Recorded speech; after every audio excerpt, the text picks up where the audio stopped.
All right, folks, I'm back with another edition of the Red and White Podcast. I'm your host, Evan. And I guess it should just be the White Podcast. My ginger-bearded friend has still not returned. One day maybe Dustin will come back. But here I am, waiting for the Thursday night football game and waiting for Nyheim Hines to take over. Got some run last week. Jordan Wilkins is pretty bad, and Marlon Mack is hurt. So I expect to see more Hines tonight, although Turbin is coming back, so he might snipe some of those carries. But Hines looks good, and everybody knows. It's to no surprise to anybody in West Raleigh here that he can play. So I'm excited to watch him play tonight. Now, I wish they would give J-San the same chance, but who knows. All right, on to our football. You know, the UVA game, it was a good win. I think we looked good. I don't think Finley was real sharp. Maybe he was sharp. Maybe he was just a little bit risky. I thought he forced a couple throws. Well, maybe that's by design, and maybe that's okay when he's got such good wide receivers. I'm not really sure. I wasn't really sure what to take of that, but I knew while I was watching that game, I was wondering why he threw some of those passes. There was one especially, I think it was early on, maybe in the second quarter, where he forced a throw into double coverage. It nearly got picked when it looked like he had Angeline flaring out on the left. This was going towards the Murphy Center. But I don't know. I mean, I could be nitpicky all day. He had a really good game. He threw some really good balls. The ball Angeline caught over his shoulder. It was both a great throw and a great catch. You know, plenty of good throws. The over the shoulder to Harmon was really good. I mean, it's hard to find fault in him. I just thought he played a little bit differently than he normally did, and maybe that's fine. Maybe that's what we want. We want him to play a little looser and make some plays. It was just a bit unexpected. Also, was unexpected was Ricky Person. I don't think anybody even expected him to play, but he played and played really well. He had over 100 yards and just looked like the missing piece from that the running game needed. Now, I don't think he was 100%. I don't think he looked full speed, but he was still fast enough, still better than what we've seen and what we've had, unfortunately. I was really pulling for Reggie Gillespie. I think he's, by all accounts, a really good guy. He's a dad, and I have a soft spot for that. And I was hoping he would have maybe a better start, just because I think he is a good representative of the university, and he's always going to be. But I just wanted him to be more successful on the field. And that's not to say he can't be, but it hasn't been the start I think that we wanted, or probably that he wanted even. So, but Ricky Person looked good. He got to the outside, little high step, stutter step. I don't know what that was, but it worked. It was interesting. I think the biggest part of both the success for Finley and Person has been the play of the O-line. Nobody's talking about it, but you lose half of the O-line, and there's really not much drop-off. Prescott's playing great. Skullthorpe, as a backup, got graded out highest on Pro Football Focus, which I thought was unbelievable. But the O-line as a whole looks really good, and it's a credit to what Ledford is doing. I mean, Tom O'Brien came in, supposed to be the offensive line guru, and we never got this kind of play. I mean, Finley's got all day back there at times. And when you've got his wide receiving core and that much time, I mean, that's just a recipe for success for us. So I hope the O-line play keeps up. It's going to be a real test against BC this weekend, but so far they've looked really good. I think the stat was, and this is second in the country, that he's been pressured on 2% of his dropbacks, which is insane. 2%. So he's got all day back there, and I love it. I think it's been great. It's the kind of thing that's a difference maker. It's Ledford, and it's also the recruiting and the development that these guys are doing. These guys are playing as a unit, and they're playing well. And it's a joy to watch, man. It's something we haven't had in a really long time. We've had a lot of individual pieces, but as a whole, I can't recall a unit like these last 2 years that has been as productive at that position. Not even close. Even the Phil River years, he didn't have this kind of line, I don't think. BC this week. This is a weird game, man. BC comes in. All year we've been hearing how good BC is, and BC's the darling in the Atlantic. And if you've listened, that I never buy that. I've never bought that. I thought that was a bit presumptuous. They have some talent, but do they have all the pieces? I don't know. I didn't think so. And I guess a lot of the expectation was A.J. Dillon, and then the quarterback coming back off the injury. I mean, there's a lot of question marks there for them to be getting as much love as they did get. And they're still getting. I mean, they haven't really played anybody. I was talking to my buddy today at Wake Forest, and I was like, BC hasn't played anybody, and I feel kind of confident going into this game, which is a weird feeling because BC hasn't played anybody. And I'm not sure how much sense that might make, but they haven't really been challenged. I know they played Wake Forest, and I just don't think Wake Forest is that good. They played Temple last week. They gave up 35 points to Temple, who's not that good. So I don't know. I mean, I don't think this NC State team is going to take this BC team lightly. I know we've had that issue in the past, but I don't think that's going to happen this week. I don't see that happening this week. The big question mark is A.J. Dillon. Is he going to play? He's been hurt, hasn't practiced. You got to think he's going to play. I mean, you just have to assume he's going to play. And I know he's going to play because that's just how it works, right? He doesn't need to practice. He's good enough. They know what they're going to get. So I expect him to play, and he's the difference maker. If he doesn't play, it could be a long day for BC. At least I hope it would be a long day for BC without him. If he does play, he's going to be the main focus. They're going to put every bit of muscle we have on him. I imagine Pratt might follow him around quite a bit, just because he's hard to bring down, and if he does get in the second level, then it's difficult. And I think that was actually Adazio's quote. This was a couple weeks ago. He said, "We want DBs to tackle AJ." And if you think about that, I mean, it makes sense because, one, that means they're probably 8 yards down the field, but also you got a 180-pound DB trying to tackle a 245-pound load. And so that's their game plan, and we got to stop them up front. And I think we have the front seven to do that. I think our front seven's been playing fantastic. We all saw what Murchison did, and we know the other guys can play. And I think together it's kind of weird to see that this unit actually could be, and it appears to be, even a little bit better than last year. And I think that's a bit of a testament to the program. I don't know. I think I wonder if y'all feel the same way. But to me, I think there's more pieces here. And I think that's why the defense has been performing better than last year. And I'm not sure anybody expected it.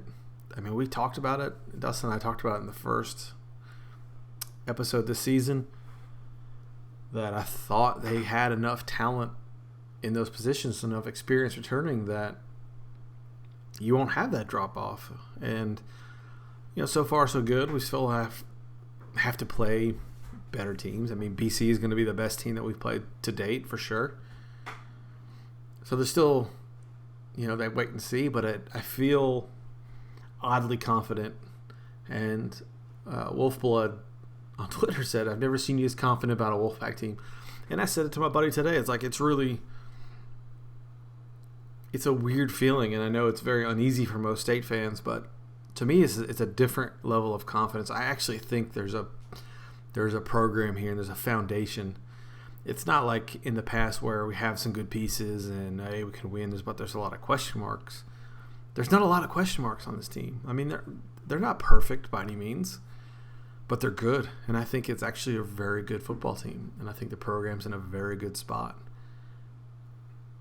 So I feel good about it, man. I feel good about how they're playing, what they're doing, how they're doing it. I mean, it's a different kind of confidence. I don't know. Does anybody else feel confident? Not the normal way. If that makes any sense. I don't know if that makes sense, but it does. It does to me. I just think it's a good team, which is it's nice to have. They're not going to beat themselves, and I hope I'm not kissing the jinx here, but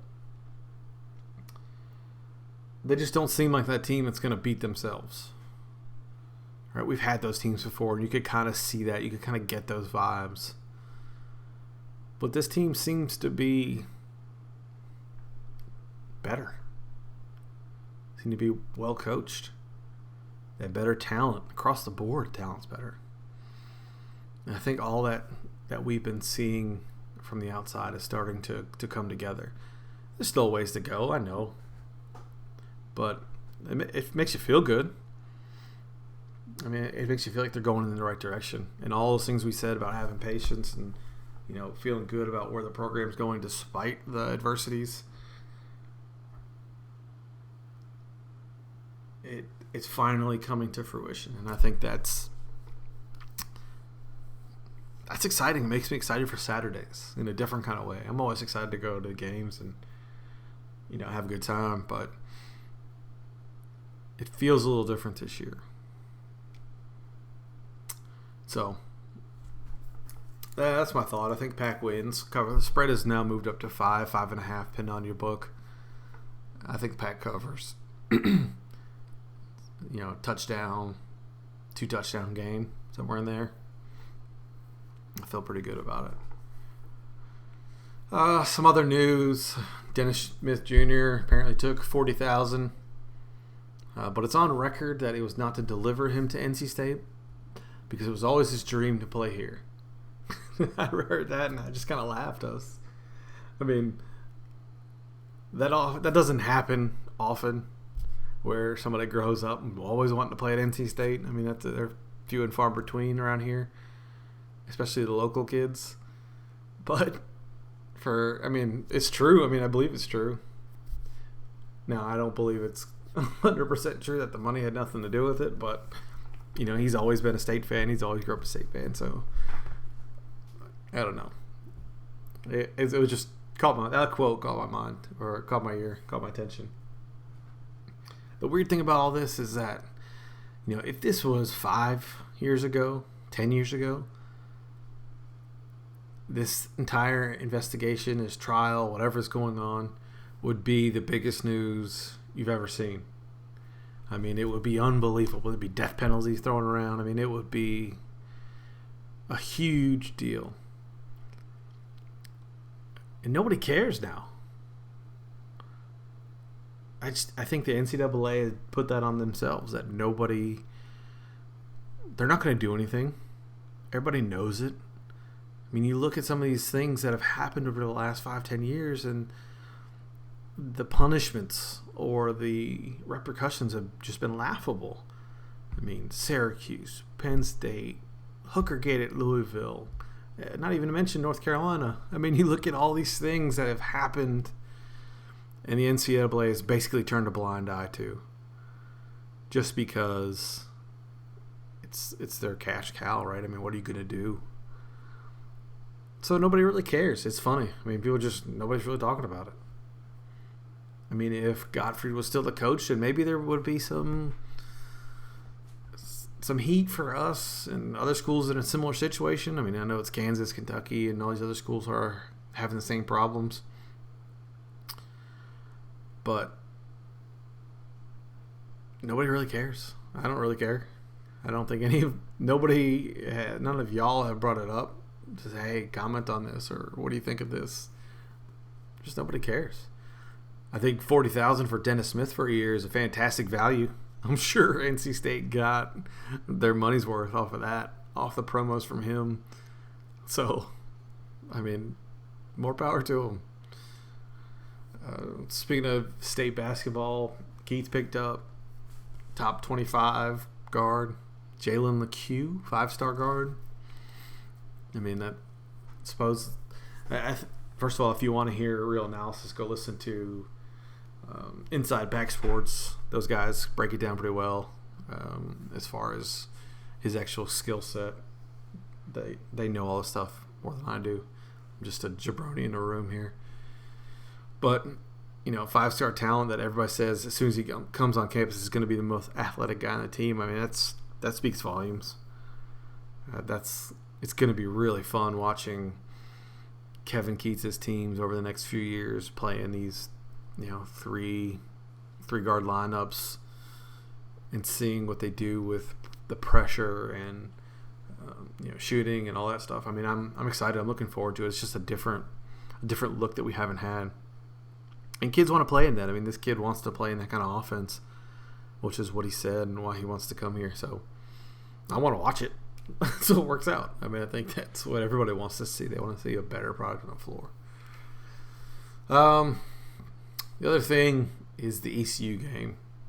So if State needs a 12th game and we're not in the ACC championship game, they've scheduled to play ECU December 1st in Carter Finley.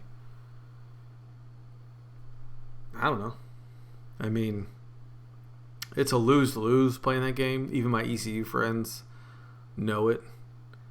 You beat them, you're supposed to beat them. You lose to them, you shouldn't have lost to them.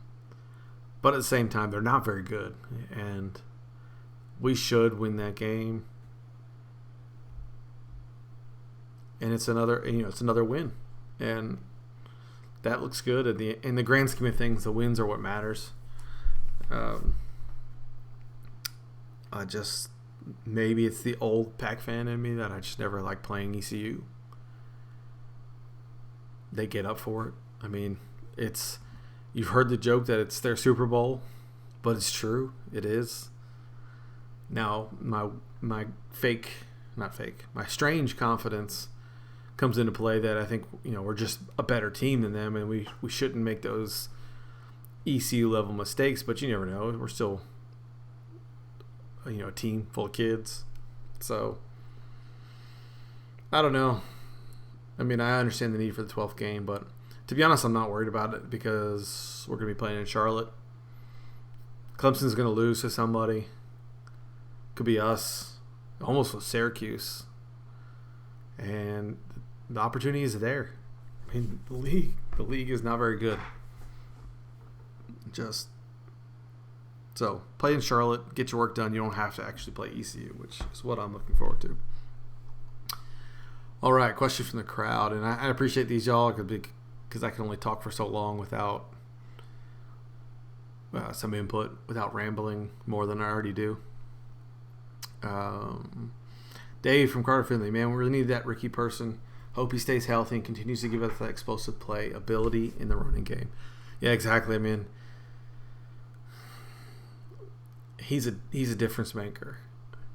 And I think if you go back and watch his highlights from the Army All-American game, and he only had a few runs, but he had one big run. He was had a good game, and you could see he's a difference maker. He can cut it, he can accelerate, and that's when he's fully healthy. And I think if he stays healthy, that is just another piece to this offense. I still want to throw it 75% of the time, but being able to run it, I think is really important. I think Ricky Person is that good. He's that much of a difference maker. Speaking of, wait, I'll come back to it. But James Allman, I hope I'm pronouncing that right. JRAUMMAN on Twitter. Question: besides Clemson, who's the toughest game left on the schedule this week?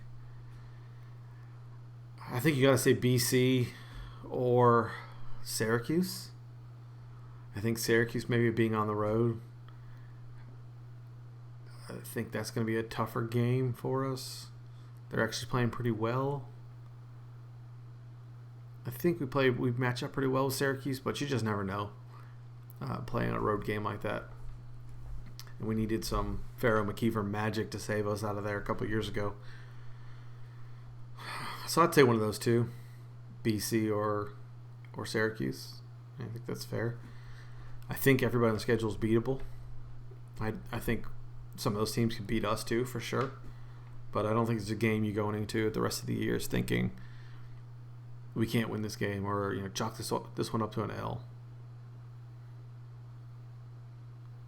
Yeah, I don't think so.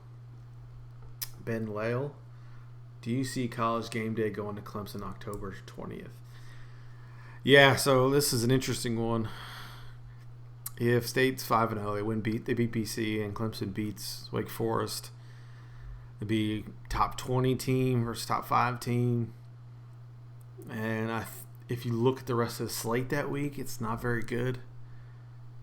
I don't think there's very many compelling games. So, yeah, I absolutely think that if we win this week, if we win Saturday, there's a good chance that College Game Day will be in Death Valley that week, which is awesome exposure for the program. I don't care what the outcome of the game is. It's awesome exposure for the program. Yeah, I think that'll happen. I had another train of thought that I lost, but I don't know. I'm looking forward to this game. Again, I think the Pack will be all right. It's that weird confidence from actually being a decent program. It's not one of those things that you're used to around here, which is odd. I'm trying to pull up my picks of the week because I know Proden is going to ask me. So I have Houston 17.5 over Tulsa. I think Houston's better than them. Actually, I have Cuse minus 4.5 at Pittsburgh. I think Pittsburgh is really bad. I got State at 4.5 over Boston College. UCF. I mean, anytime I see UCF, I'm going to bet it because they're just blowing people out. UCF minus 23.5 at home against SMU, and SMU is pretty bad. And then this is another one of those teams that I seem to just bet on, and I pick no matter what. North Texas minus 25.5 over UTEP. North Texas puts up some points, and that game they'll put up 50 points in that game. So I like North Texas there. Those are my picks this week. That's all I got. Shorter episode this week. I'm thinking about putting out shorter episodes kind of in between if time allows. It's hard to get time scheduled here without screaming kids. But I'm thinking maybe Sunday, Monday, maybe a 5 to 10 minute episode, and then maybe another one Wednesday. Same thing. Just got to break it up. Talk about different things. I don't know. I think that'll be good. But that's all I got. Let me know if you got any questions or if my picks are crazy and what you think about the BC game. And is my confidence unjustified? That wouldn't be the first time somebody's called me crazy. So let me know. And as always, thanks for listening. Go Pack.